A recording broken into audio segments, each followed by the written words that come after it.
Did you know that 67 cents of every dollar spent at a small business stays in the community versus only 11 cents when you buy something from a national chain? That means each time you shop local, you're investing directly into the future of your community. District Bridges is all about making that even easier.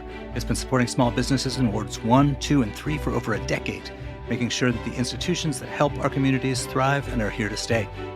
Follow District Bridges on Instagram at District Bridges to learn about volunteer opportunities, community cleanups, events, and more.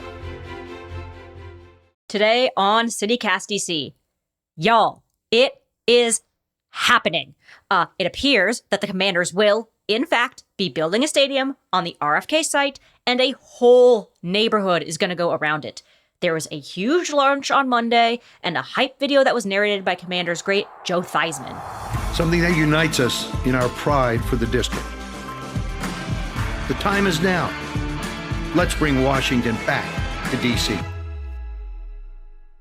But hype notwithstanding, there are still a few hurdles to jump before the stadium actually exists. Axios' Cuneyt Dil was at the announcement. He's here to tell us if we should be excited or skeptical.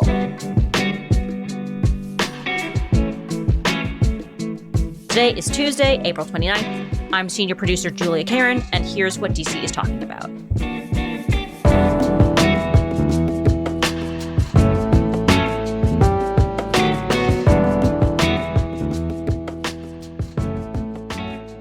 Before we get into today's show, I quickly want us to talk about our membership program, CityCast Neighbors.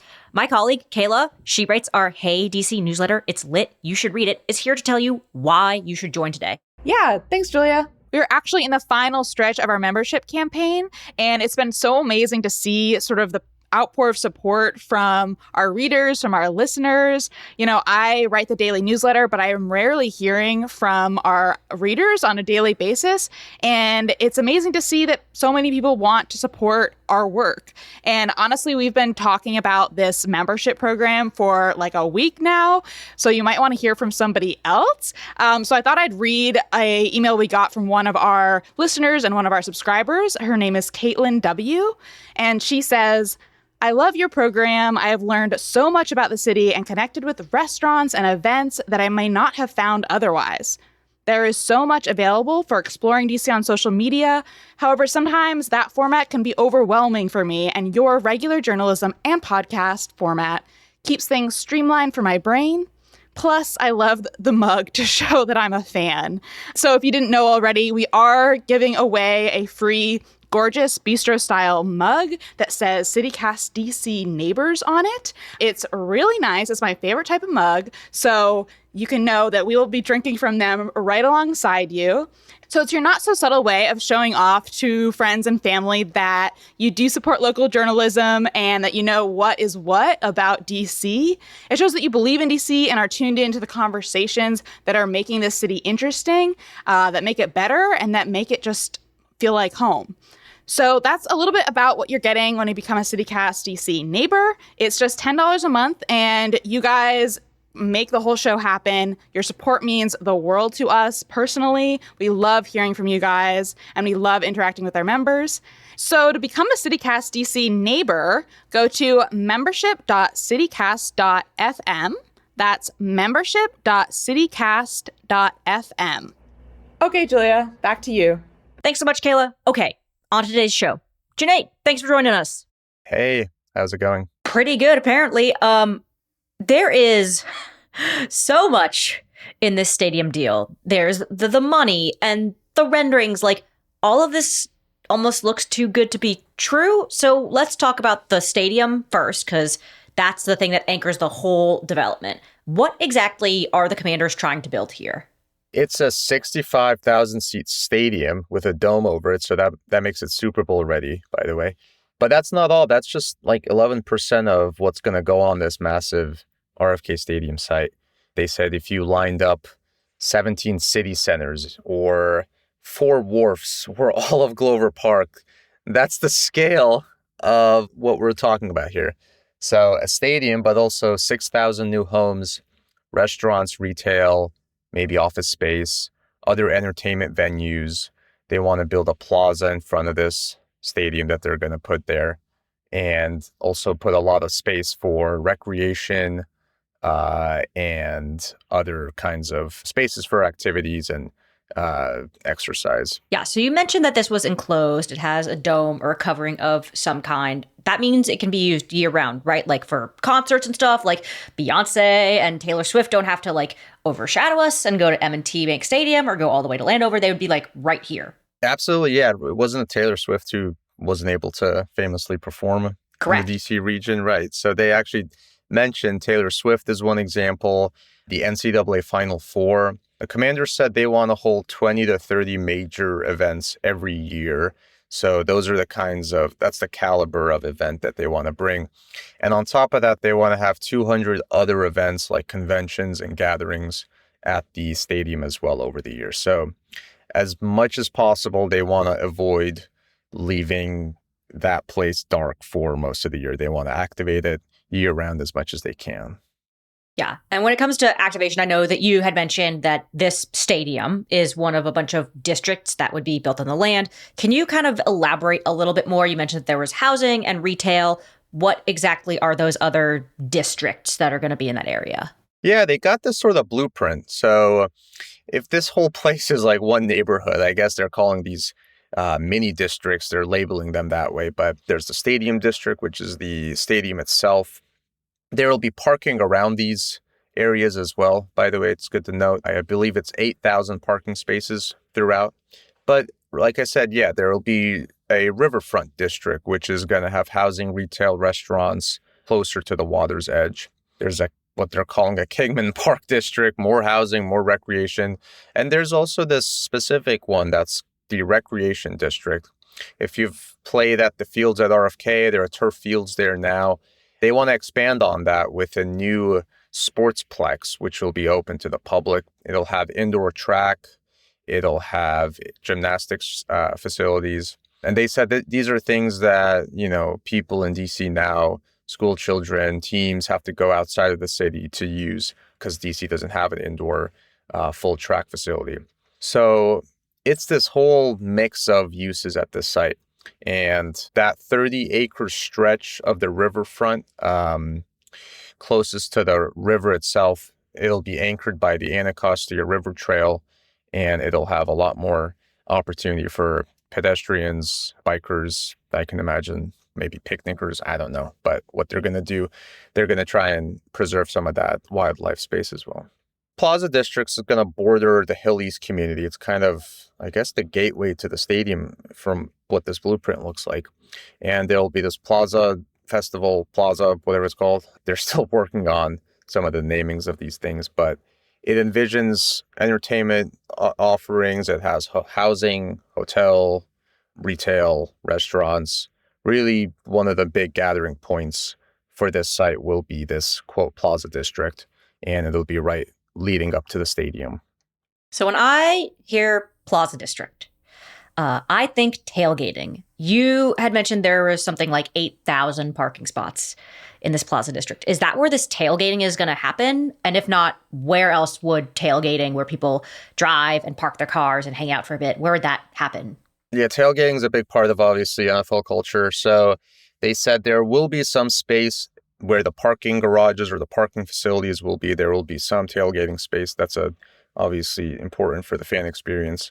But, they also, I think, realize it won't be the same as, obviously, a sea of parking lots where you have all this other extra space to tailgate. So they are telling and messaging that, not everyone's going to be able to tailgate. We're going to have a lot of world-class restaurants and places you can spend a lot of money as well, and offerings for all types of kinds of fans. So yes, tailgating, but you're also going to have a lot of restaurants and eateries trying to support the fan experience over there as well. Does that lack of tailgating ability fly in the face of fan culture? I've been to tailgates for college games, and it's it is integral to being a football fan. Are people miffed by this at all that you've heard? I'm not a tailgating expert, I will say, but it's obviously a big part of it. But I think everyone kind of has to realize this is a unique stadium because it's so urban and they want to tightly pack housing around it. It won't be the same as a suburban experience. Having said that, obviously the team is trying to balance some of these things. And so they are trying to have tailgating. This is such a 10,000 foot view of what this project is. We're not even at the point where the DC Council is really getting deep into this. The DC Council has to approve all this. So imagine tailgating or the siting of some of these plazas or districts or what have you.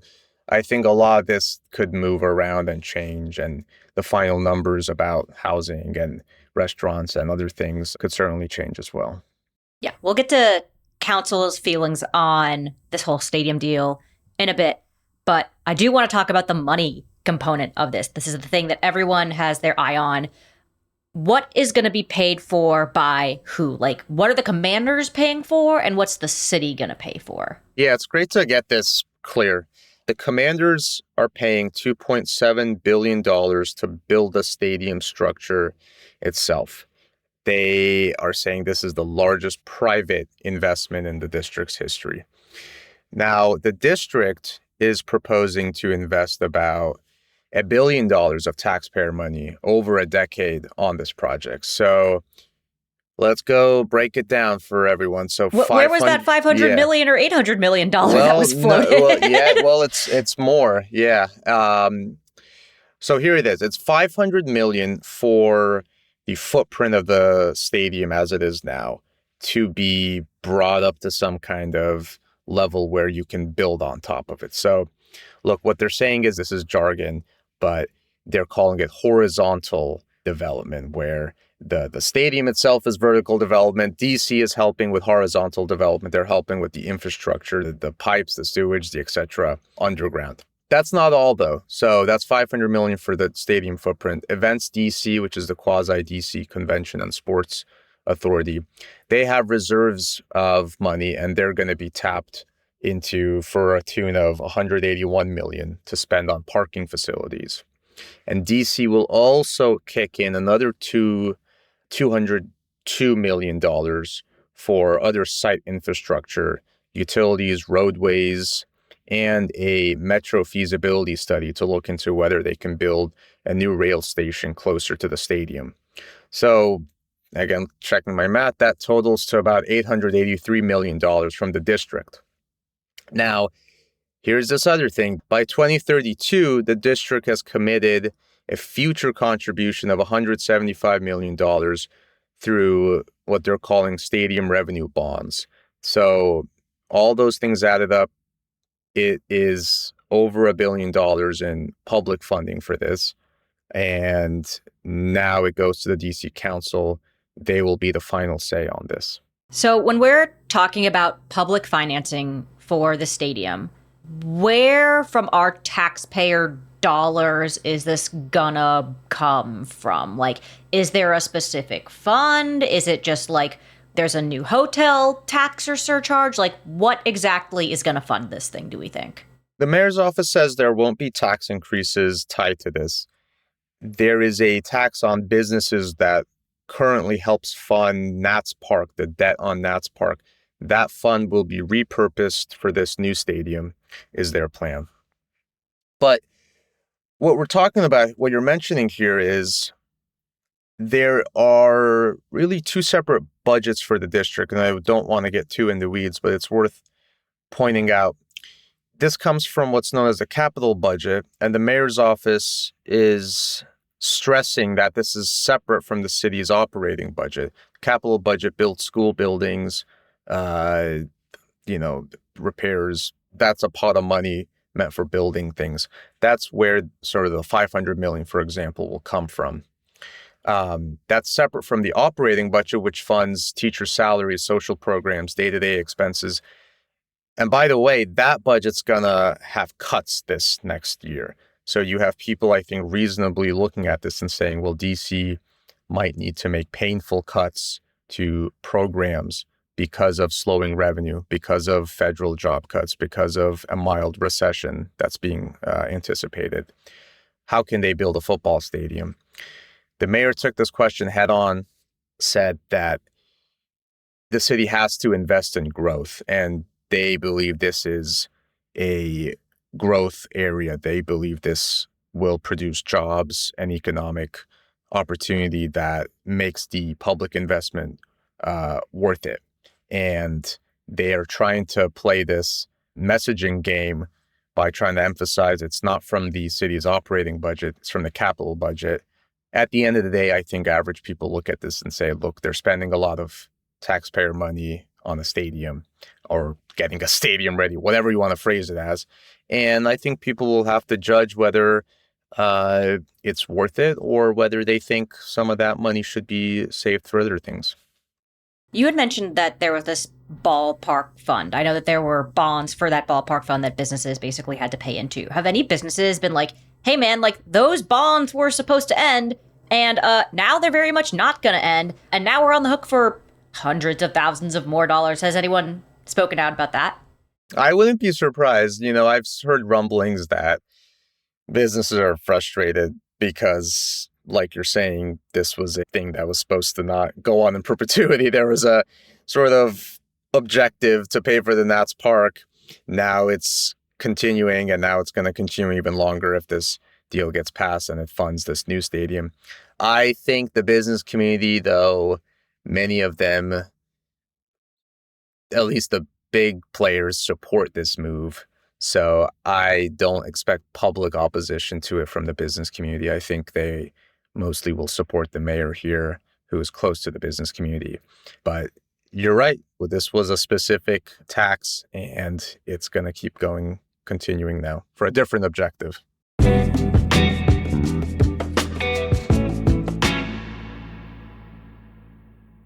The show playing right now at Gala Theater is an absolute must-see.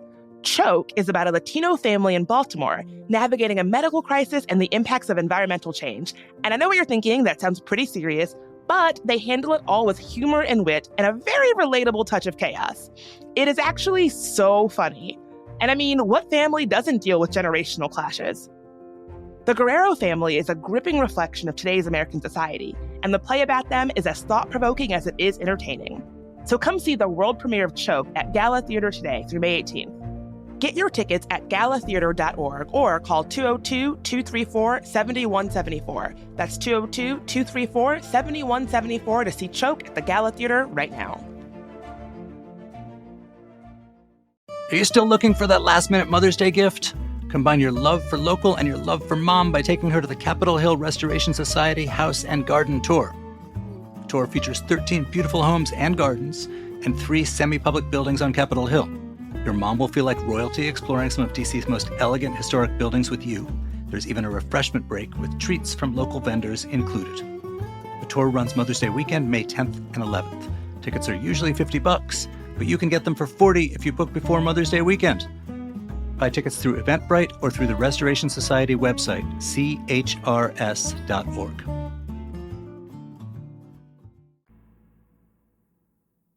Okay, I am going to get back to my conversation with Cuneyt about the new stadium deal in a second. But first, as you know, we're in our spring membership campaign right now. You can become a CityCast neighbor for just $10 a month and enjoy perks like member events and our weekly email only for neighbors previewing upcoming events. And also, look, I get it. $10 a month can sound like a lot. I know it feels like that for me. But also, think about it. That's the cost of a flavored latte at most of the cafes, including the ones I co-work at with my coworkers at CityCast DC. Maybe that's like the price of a gallon of milk in some places, which I know I buy at my local Target, and even that is going up. It is not, unfortunately, enough to buy you a craft cocktail. So we're asking you to think about whether you can afford one more gallon of milk a month, maybe one more fancy latte to support this show and make sure that it continues into the future. We depend on your support as a listener and as readers. And if you want to sign up, head to membership.citycast.fm. Literally right now, I know you're on your phone and I know you're taking a walk. Take out your phone, sign up, membership.citycast.fm. Remember, you get sick perks. Thank you so much. All right, Cuneyt. So the vibes might be bad on that front, but you were in the building I was, at the National Press Foundation for this announcement from Mayor Bowser when it was unveiled on Monday. Give us a vibe check of what this announcement was like. Like, who was there? What went down? Give us the play-by-play. Give me the inside baseball. I was there and it was electric. They had the music playing and Mayor Muriel Bowser walks up. She walks up with the franchise owner, Josh Harris, and NFL Commissioner Roger Goodell. They sit at this table, and you realize these are three people who grew up in D.C. during the glory years of the Commanders when they were winning Super Bowls. They won 3 Super Bowls at RFK Stadium. They went to the suburbs in the 90s and never found that same magic. And that experience informed a lot of how Josh Harris said he thought about this deal. He wanted, it wasn't just about nostalgia, but they saw that this is a special place in the middle of the region, literally a meeting point for the entire DMV. Let's come home. This project is about so much more than building a stadium. It's about a once-in-a-generation opportunity to create a catalyst for long-term transformational economic growth here in the DC. That means thousands of new jobs, billions of new tax revenue, thousands of new homes, partnerships with local businesses, and the creation of about 90 acres of mixed-use development for our community. And you know what? The city of Washington and the DMV deserve it.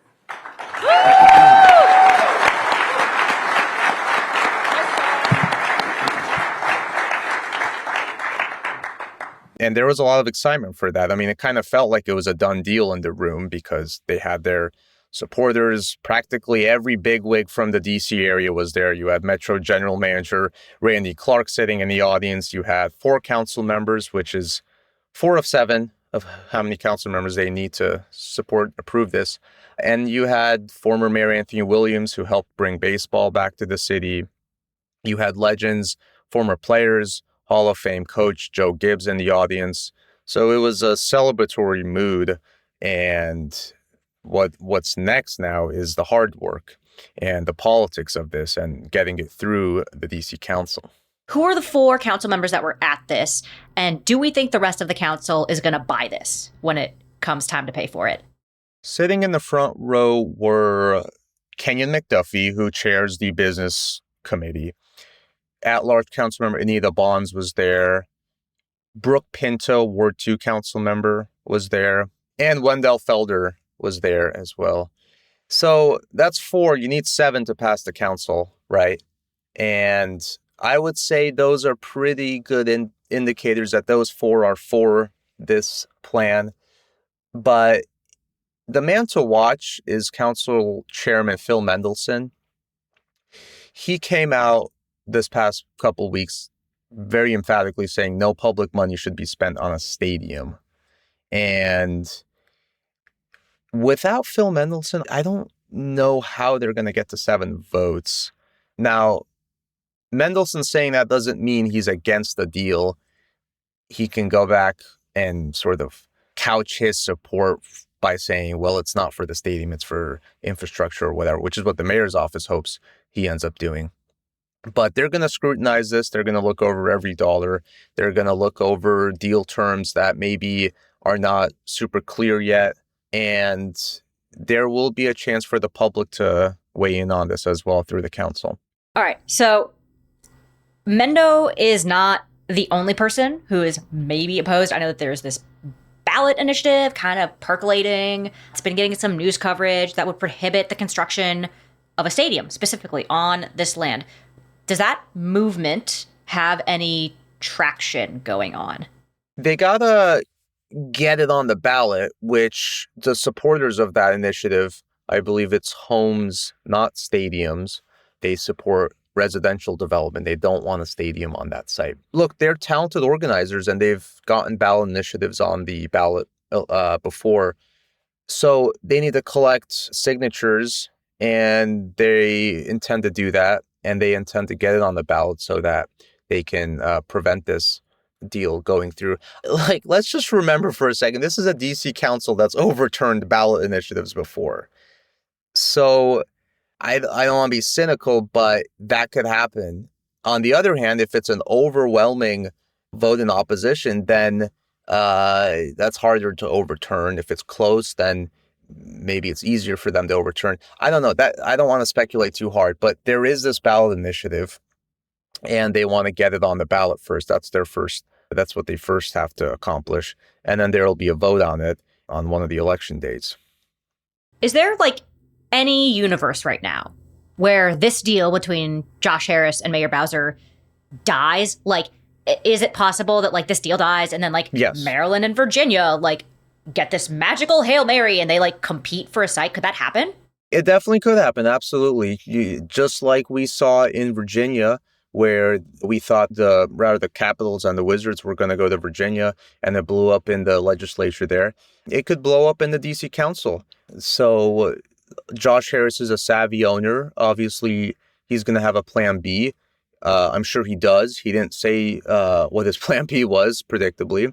But they're going to find out now the messy politics of the DC Council. I mean, speaking of messy politics, it was hard enough getting it through Congress, where it took a Hail Mary to finally give the city control over this land to build this. Now it has to go through the council. And again, it's 7 members. They got to find a way to count to 7. But certainly it could blow up.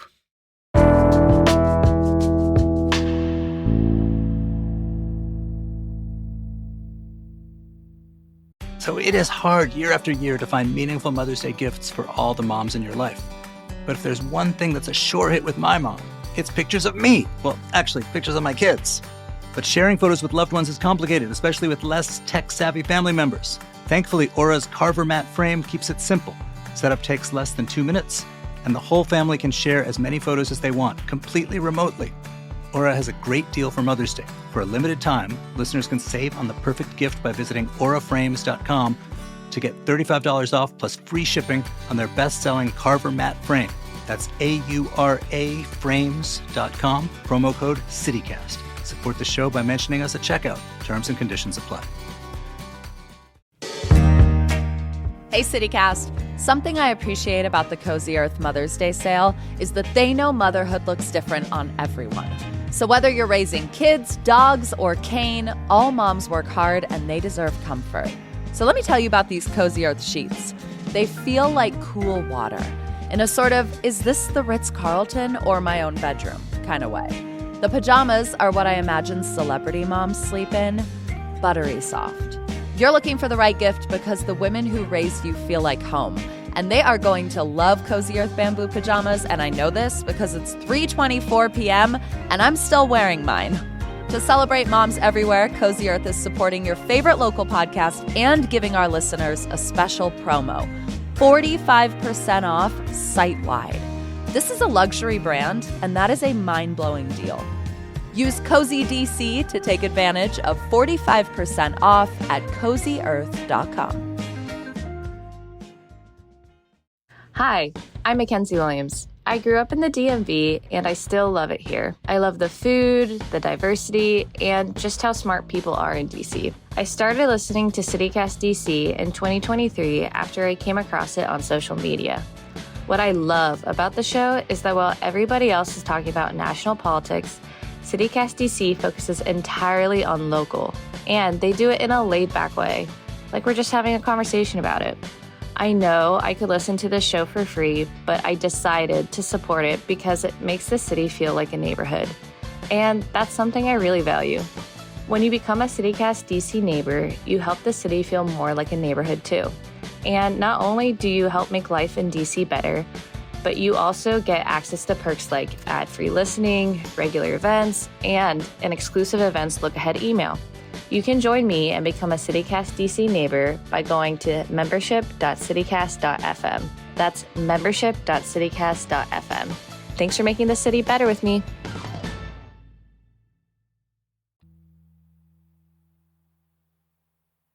I know one noted real estate mogul is the guy currently sitting in the White House and is probably looking at this deal, maybe licking his chops. Have there been any rumblings that President Trump might scooch his way on into some sort of investment or real estate deal to help the team out or help the city out? Have you heard anything on that? Yeah, I mean, there's a famous developer, right, in the White House. So, I mean, this is the kind of thing he might be interested in.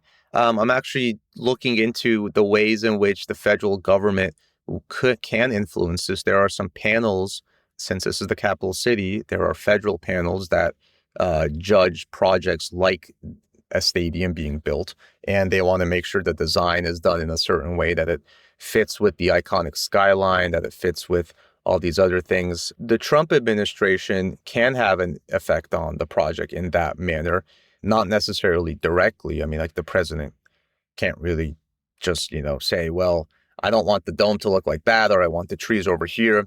But there are commissions that can say those things, and he has power to appoint members to those commissions.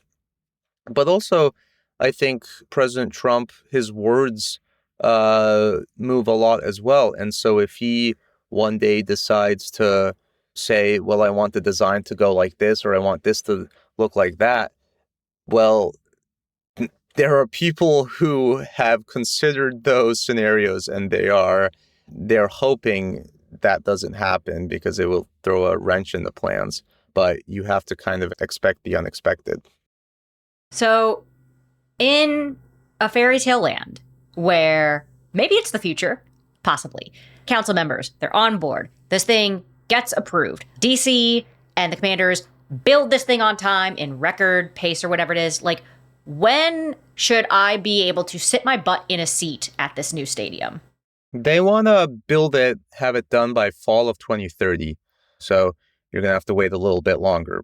Real talk here. I don't know about you. I've never been like a huge NFL fan. It was just not a thing I grew up rooting for in the area. Like, I've never even been to an NFL game, but I feel almost excited about this. I look at these renderings of the stadium, and I look at these renderings of the area, and I'm kind of blown away, like, that there could be new restaurants and housing that me, a producer, could afford in this economy. That would be sick. Is my excitement misplaced? Is this all just like really good cheerleading, or should I be legitimately excited for this and hyped about it? Well, DC's a football town, and we love all of our teams, but DC has historically been a football town. It's just that our team suffered, and even the mayor thanked Josh Harris for saving the team. When the football team is doing well, it unites the city, it unites the region, and that's how it was for many years. I still am surprised people don't get hate for wearing Cowboys gear in DC, but it just doesn't matter anymore. Like, when I was little, it mattered more. So it will affect the mood of the city. A lot of people want it, but a lot of people also can hold both opinions in the same head, where they would like for the team to be back. They would go to the games, but they also are skeptical about their taxpayer money going toward it. So I've heard that a lot as well. But I think these are history-defining times for DC, because we are on this sort of precipice of building a whole new neighborhood, which is quite unique. DC's grown so much over the past decade, with the Wharf, 14th Street growing, downtown. So just imagine what this new neighborhood could be. I mean, they liken it to the ballpark, right? Which is just grown thanks to Nats Park, or at least, kickstarted by Nats Park. Well, Cuneyt, maybe in 2030, you and I will be headed to a Commanders game at that new stadium, at the Stadium Armory. Thanks for joining us. Thanks for having me. And I don't think we'll be in box seats, but we all want to find out who's getting the box seats. I'm sure the mayor we'll be in the get nosebleeds with all the plebes. Hey, that sounds great to me. Alrighty, it's time to shout out the CityCast DC neighbors that joined over the weekend. A huge thank you to Ayana E., Kevin L., Lila S., Wendy D., Lydia P., Owen W., Travis B., Daniel N., Holly K., Michelle K., Bridget A., Abby H., Stephen K., Kate N., Allison M., Joseph O., Marie C., Tashale S., and Michael C. And if you haven't joined, we invite you to become a CityCast DC neighbor at membership.citycast.fm. We will send you a neighbors only coffee mug as a special welcome gift. It's one of those mugs that you get at a diner with a good hand feel and the nice ceramics. It's sick. Again, membership.citycast.fm.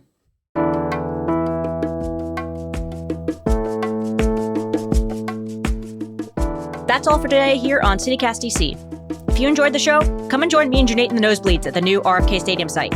We'll be back tomorrow morning with more news from around the city. Bye.